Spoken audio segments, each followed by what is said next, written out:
Mr. Andre Low.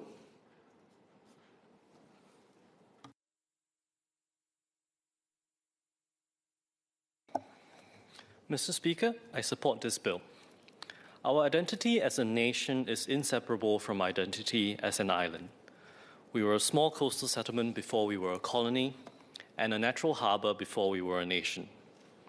The Singapore River was what made us prosperous, and the Straits of Malacca made us globally relevant. This is not incidental to our story, it is the whole story. And it's not unique to us either. Wherever human beings have built something lasting, they have built it near water. And today, 40% of the world's population stays within 100 kilometers of a coast.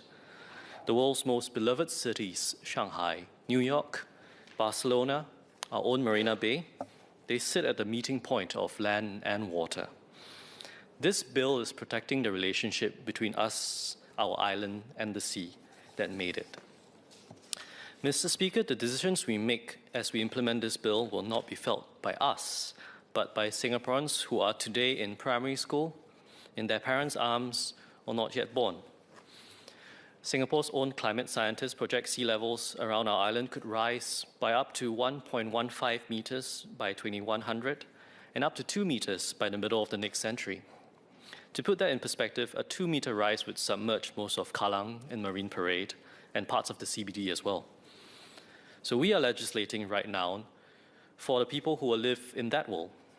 And that's the reason I want to speak today about what we are defending for and what we can become in the act of defending it. I want to make two arguments. One, that how we design our coastal defenses matters as much as whether we build them. And two, that what Singapore builds here has the potential to serve not just our own shores, but the shores of nations across our region. And in doing so, build a new pillar of Singapore's economy. Mr. Speaker, I want to begin with a question of philosophy. The design philosophy that will be embedded in the code of practice flowing from this bill. The conventional framing of coastal defense is adversarial.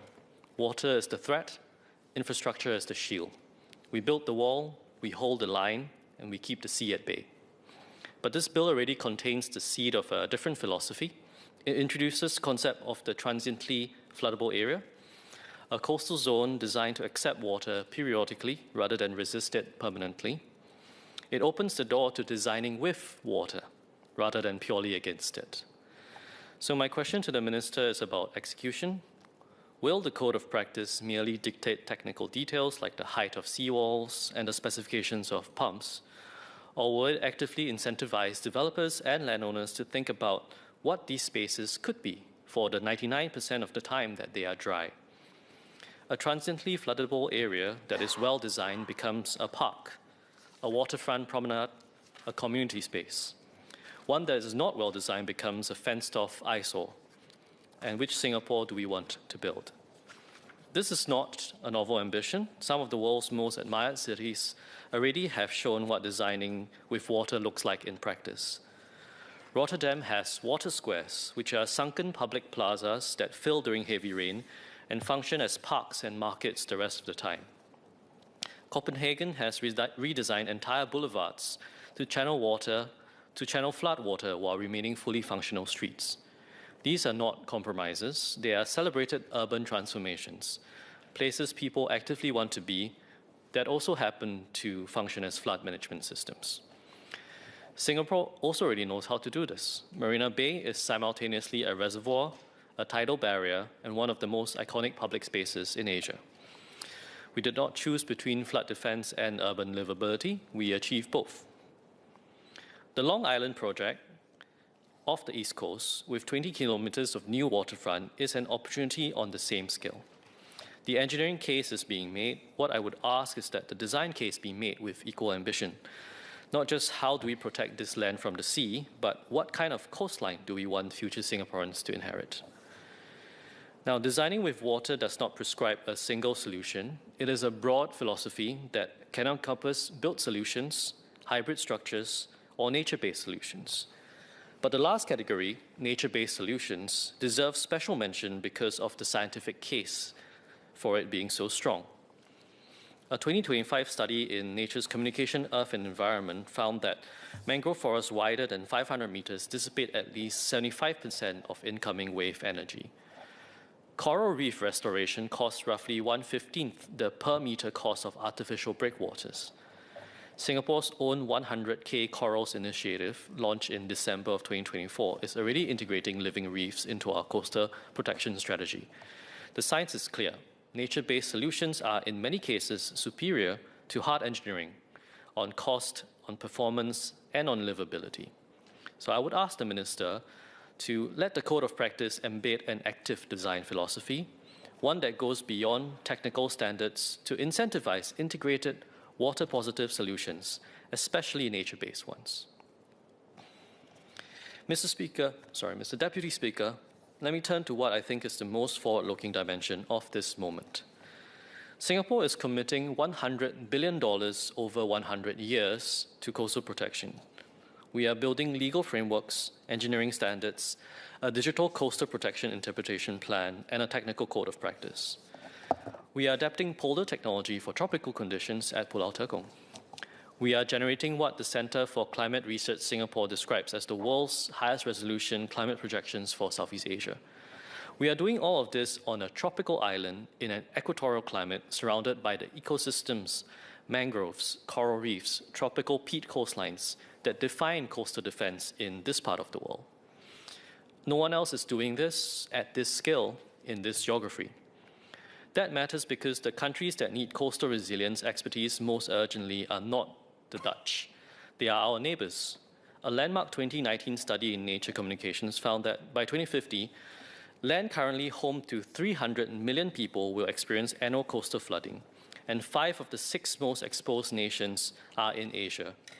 Jakarta alone has 40% of its land below sea level, with some districts sinking at 180 millimeters a year. Ho Chi Minh City already loses $1.3 billion annually to coastal flooding, and the Maldives faces projected damages of up to 12.5% of GDP by 2100. These nations need solutions, and the dominant global expertise in coastal protection, the Dutch model, built over centuries, was designed for temperate conditions, for clay soils and North Sea storm surges, not for tropical peat that subsides at 5 centimeters per year, not for monsoon hydrology and compound flooding, and not for the mangroves and coral reefs that must be both engineered and ecologically sustained. Researchers have documented what they call the impasse in transferring Dutch Delta plans to Jakarta. The soils, the institutions, and the ecological conditions are simply too different. The Dutch water export sector generates nearly 10 billion euros annually. The Bangladesh Delta Plan, the Mekong Delta Plan, and the rebuilding of the city of New Orleans after Hurricane Katrina, Dutch expertise sits at the center of all of them. They turn centuries of national need into a global industry, and that is a model worth studying and emulating. Singapore is positioned to do for the tropics what the Dutch did for the temperate world. We have the research infrastructure, the Earth Observatory of Singapore, the Tropical Marine Science Institute, the Centre for Climate Research Singapore, and we have the training networks. The Singapore Cooperation Programme has trained close to 150,000 officials from over 180 countries. We host the ASEAN Specialized Meteorological Centre, and we lead on green finance through the Singapore Asia Taxonomy. And we now have, through this bill, a legal and regulatory framework for tropical coastal protection being built from first principles. The intellectual property being developed through this program, the engineering standards, the legal frameworks, and the climate models represents enormous potential value. The question is whether Singapore captures that value or whether we simply execute the work and let others package and export it.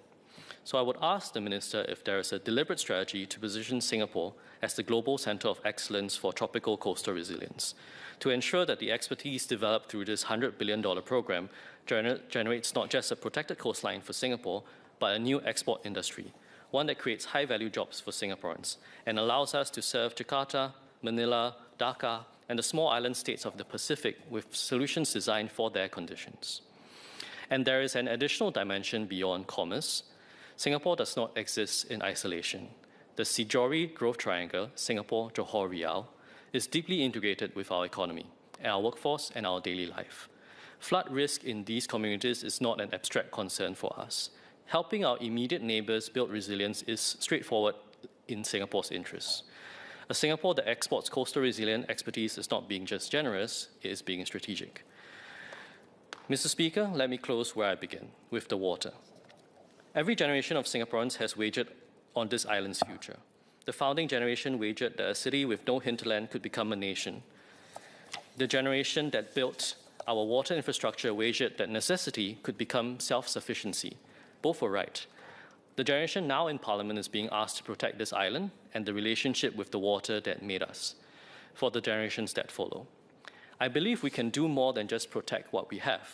We want future Singaporeans to look back at this moment and see a generation that designed with the water, shared what it learned, and left a coastline more alive than the one it inherited. This is a compact worth making. We are not the owners of this coastline, we are its stewards, and future generations will judge whether we kept it well.